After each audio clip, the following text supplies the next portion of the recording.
Hello, greetings. Indian parliamentarian Lok Sabha member Mahua Moitra had shared her login credentials with Darshan Hiranandani, a businessman based out of Dubai. It is alleged that she received cash and gifts from the aforementioned businessman. The Lok Sabha Ethics Committee has recommended her expulsion. It is expressed that the Parliament website had some public and some confidential matters of national importance listed, and sharing these credentials can lead to getting this information in the hands of foreign agencies.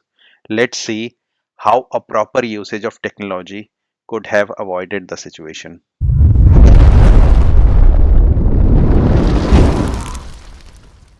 If we see the sites today, we would see the sites being filled with the news about Mahua Moitra. She compromising the national security, multiple logins from UAE from her login account. Then we see Lokpal, which is the ombudsperson, ordering a CBI probe. Ethics panel wants the MP, member of parliament, out of Lok Sabha. And all these news, whether it is correct or wrong, is beyond the scope. And I will not comment on the perils of information leak and whether ethics committee is right or wrong in taking these decisions. But what I would focus on is how technology could have avoided these matters. So what are the issues? Let's go one by one. Sharing of login information. If somebody shares login information with his or her knowledge, there is nothing which we can do. So I'll ignore this. The second thing is, in any site which has some importance, there should be a multi-factor authentication implemented. What is a multi-factor authentication? So when you log into your website, you may have seen that it not only asks you to put your login password, it also asks you to put the OTP, one time password, which comes in your SMS. So why that is important is because it makes your website login credential more safe.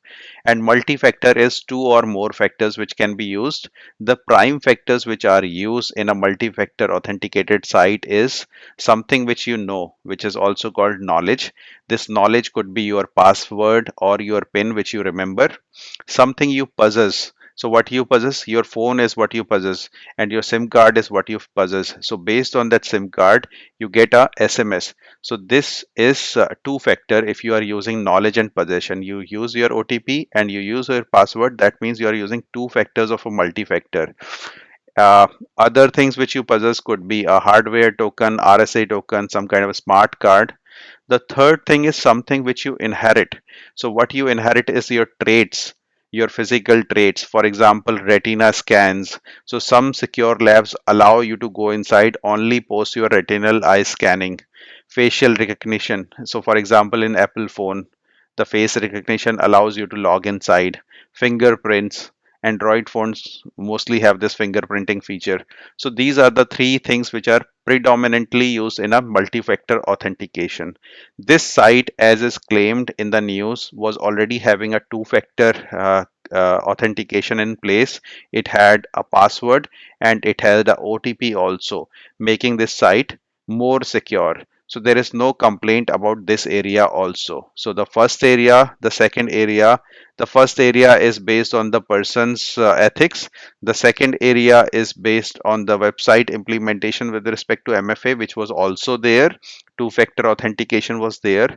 The third thing which is mentioned here is the geo-fencing, usage of information to log in outside the specific country, thereby having the possibility of uh, having the parliamentary information into foreign hands. So this is what we could have controlled if we would have used geo-fencing. Now let's see what is geo-fencing. So this is a Google map, and what I have done here is I have put a layer on the Indian map. So if I zoom into India now, so you can see the India map and you can see that the various states are listed here. This system of having boundaries set wherein something won't work, a website won't work, it is if it is being accessed from outside these boundaries. So if you geofence the website on the boundaries of Madhya Pradesh, which is a Indian state, This shall mean that once you are outside Madhya Pradesh, this website won't be accessible. Typically, that is not done. Typically, it is done based on the country. So, when you are outside of India, that specific website won't be working. uh, it would be able to detect that it was being accessed from outside India, thereby not allowing the user to log into the website. That is primarily what is geofencing. Let's see how it is implemented now. When you use any website, primarily what you do is you send a request from your browser, which means your phone, your computer, or your tablet, any PDA. You send a request to a server, and that server responds you with the web page. There are multiple layers involved there, but simplicity's sake, just understand that there is one server and a client which is there. So every request which is sent from the client to the server would have something called as an IP address, and IP is Internet Protocol address. And with this IP address, it is feasible, possible to understand the location of that specific device from where the request is coming, thereby giving us the possibility to block the request and don't allow the request. So this is one thing which can be used. Let's go to the other thing. There are HTML5 geolocation APIs which give a more accurate location, and they can be implemented directly on the client side code, which means the website code. Let's now quickly see how this geofencing API will work on the browser. So what I'll do is I will go to the inspect here. You can open the developer tools by clicking on the inspect, or you can also go from here and you can go to more tools and you can go to developer tools, and there is a shortcut also, but whatever way is convenient you can go using that way. Then you go to console and then you run those scripts. So let me run those scripts. So this is a function which you have to first execute. Now what I do is I would be using this geolocation API, and it will print my longitude and latitude.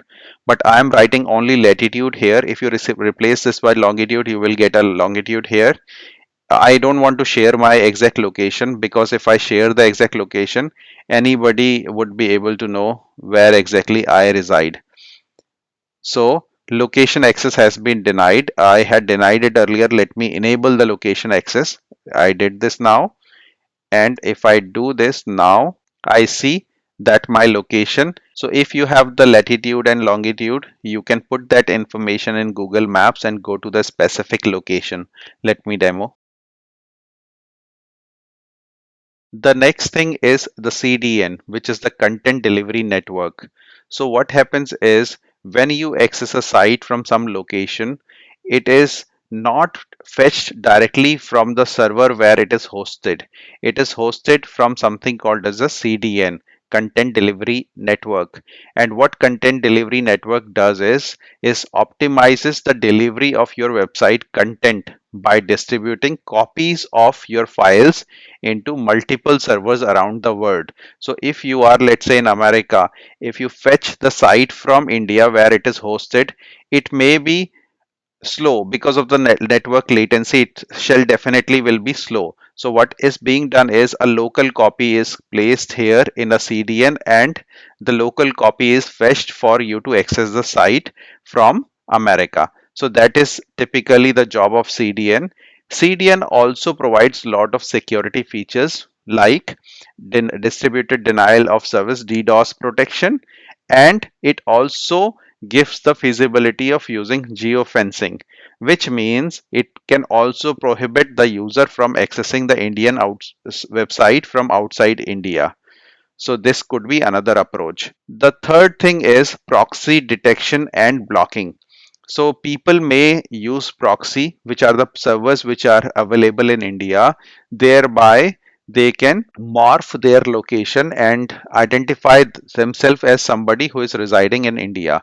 So which would what would happen with that is that the Indian website would still think them as Indians, and thereby allowing them access. So there would be a server in India. They are using that specific server as a proxy to get to the real server where the website is hosted.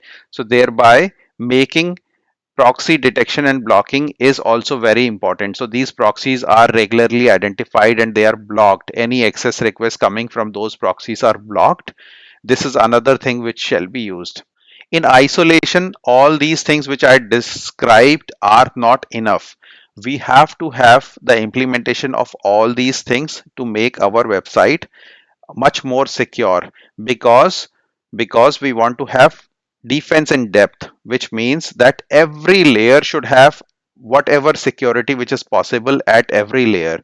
So policies and protocol should be informed to the user. On the device where your code comes, it should be the device should have its own safety mechanisms in place. The application which is hosted would have a UI based security. It would be having security in the backend. It would be having security across all the layers where the data is flowing. Network, where the data comes in, there should not be man in the middle attacks. There should be some kind of secured certificate, SSL certificate, which should be in place. uh, Physical, like Wireshark and all, it should be protected. The data should be encrypted.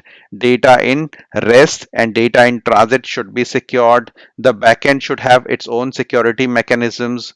The database should be not accessible by somebody who can probably distribute the information. And the information like passwords should be hashed inside the database, so that even if somebody has access to the database, they can still not know what exactly is written in the database. So they would not be able to read the password because it is hashed. So with all these things in place, what we could have done was we could have blocked the website from being accessed from outside India. Thereby, even if Mahua Moitra had shared the passwords, it would still not have worked from outside India in Dubai, and it would have avoided this major controversy which is happening right now.